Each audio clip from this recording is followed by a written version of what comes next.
24년 2월 29일 세법이 개정되어서 어시스트를 고용하고 계시는 웹툰 작가님들은 반드시 과세사업자로 사업자 등록을 하셔야 됩니다.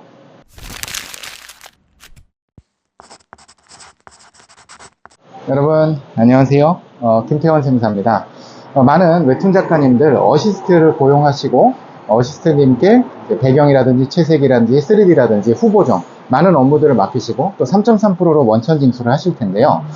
기존에는 면세 사업자를 내시거나 아니면은 플랫폼과 또는 에이전시와 계약을 하시면서 3.3으로 수익을 받으시면서 어시님을 고용하시는 웹툰 작가님들이 많으셨어요. 여기서 이제 그 플랫폼이나 이제 그 에이전시로부터 3.3%로 이제 수익을 받으신다는 뜻은 면세 사업자라는 뜻과 이제 동일한 뜻인데요. 이제 법이 개정돼서 이게 안 되게 되는 거죠. 어떻게 되는 거냐면 어시스트를 하시는 웹툰 작가님들은 반드시 부가가치세, 과세 사업자로 사업자 등록을 하셔야 됩니다. 이게 왜 그렇게 개정이 되었는지 그 배경을 잠깐 좀 살펴보면요.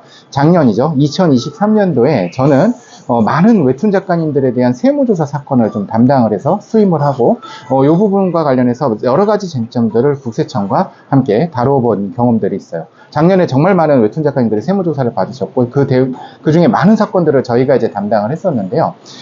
여러 가지 쟁점들이 있었지만 그 중에 한 가지 이 사례를 좀 말씀드리려고 해요.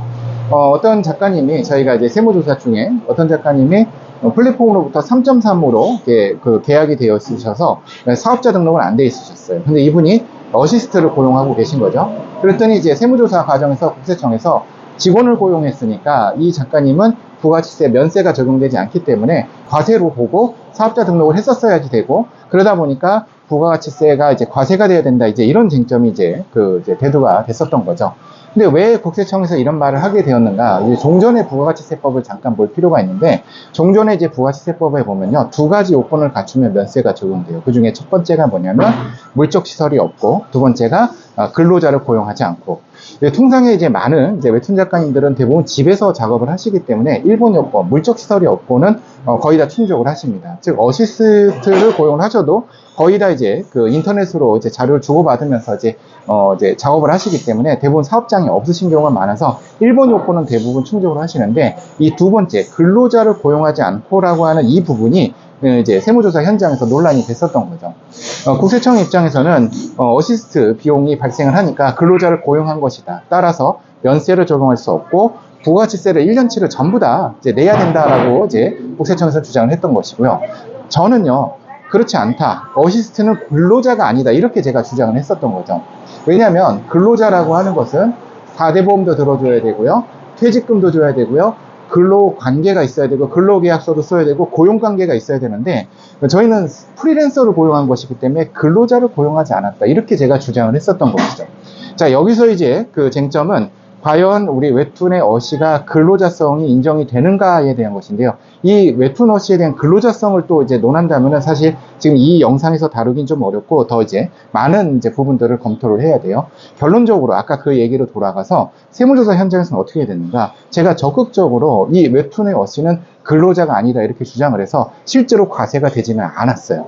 과세가 되지는 않고 다행히 넘어갔는데, 이 부분이 이제 세무조사 현장에서 계속해서 논란이 되다 보니까 국세청에서는 지난 연말 세법 개정을 준비를 했고요. 그 부분이 올해 2024년 2월 29일에 해당 조문이 개정이 되게 돼요. 어떻게 조문이 되냐면 물적시설 없고는 똑같아요. 근데 이 근로자를 고용하지 않고의 추가적인 내용이 들어가는데, 어떤 내용이 들어가냐면 이제 고용 외에 타인으로부터 주된 업무에 대해 용역을 제공받는 경우 포함, 이렇게 돼버렸어요. 자, 이 부분을 자세히 살펴볼게요. 우리 웹툰 작가님들은 주된 업무, 이 만화를 제작하는 것에 있어서 타인으로부터 용역을 제공받죠. 어시님들로부터 용역을 제공받습니다. 그렇게 되면은 고용하지 않아도 고용의 범위에 포함이 된다라는 거예요. 고용 외에 주된 업무에 대해서 타인으로부터 용역을 제공받는 경우를 고용에다가 포함을 시키겠다. 자, 그러니까 근로자를 고용하지 않았더라도 타인으로부터 어떤 노무를 제공받고 용역을 제공받으면은 이제 부가가치세가 면세가 적용되지 않는다는 것이죠. 따라서 어시스트를 고용하신 웹툰 작가님들 또는 웹소설 작가님들은 전부 다 부가가치세 과세사업자로 사업자 등록을 해야 됩니다. 그렇지 않게 되면 어떤 일이 발생하느냐? 사업자로 등록하지 않고 면세 사업자로 또는 그냥 이제 3.3으로 어시스트를 계속 고용하게 되면은 1년치 총 매출액에 대해서 10%가 부가가치세로 과세가 되게 될 위험이 있습니다. 이게 작년 세무조사 때 계속해서 문제가 제기가 됐던 거고요.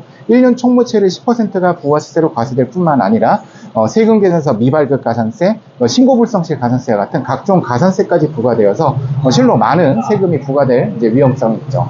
그래서 이런 세법의 개정 내용 때문에 저희가 담당하고 있는 많은 이제 웹툰 작가님들 같은 경우는 2월 말이 되기 전부터 저희가 조금씩 안내를 드려가지고 과세사업자로 전환을 하고 또 과세사업자로 전환하는 과정에서 사업자 등록번호가 또 바뀌어요. 그래서 연재처인 많은 이제 플랫폼이나 에이전시에다가 세법 개정 때문에 이와 같은 내용으로 이제 우리는 이제 사업자가 과세사업자로 변경이 되었다라고 하는 것들을 다 이제 통지를 해드리고 이렇게 전환을 했어요. 2월부터 3월 또는 이제 지금까지 이제 많이 전환을 했는데 이 과정에서 그러면 우리가 이제 과세사업자를 등록을 하면은 계속해서 부가가치세를 납부해야 되느냐? 이 부가가치세라는 건 결국엔 매출액의 10%거든요. 이런 이제 큰 부담이 좀 되실 수 있는데 꼭 그렇지는 않습니다. 우리가 이제 과세사업자로 등록을 한다 하더라도 법에서 정한 면세 요건인 전자출판물 요건을 갖춘다라고 한다면은 일정 수익에 대해서는 우리 면세가 적용될 수 있고, 물론 이제 과세가 적용되는 것도 있지만 일정 수익, 국내 수익 같은 경우는 면세가 적용이 될 수가 있고요.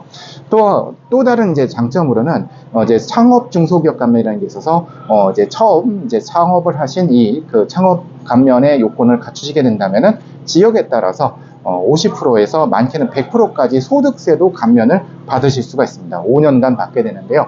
이렇게 많은 절세 혜택도 있기 때문에 법령의 개정과 함께 이제 검토하셔서 과세사업자로 전환을 하시는 것이 이제 유리하신 부분들도 많이 있겠습니다. 자, 그러면 우리 웹툰을 제작하시면서 어시스트를 고용하시고 아직 과세사업자 등록을 안 하신 분들이 있다면 저희한테 연락 주십시오. 그러면 저희가 이제 전자출판물 요건을 갖춰서 면세를 적용받는 방법, 그리고 창업중소기업 감면을 받는 방법, 그 외 여러 가지 이제 세무와 관련된 상담을 저희가 드리도록 하겠습니다.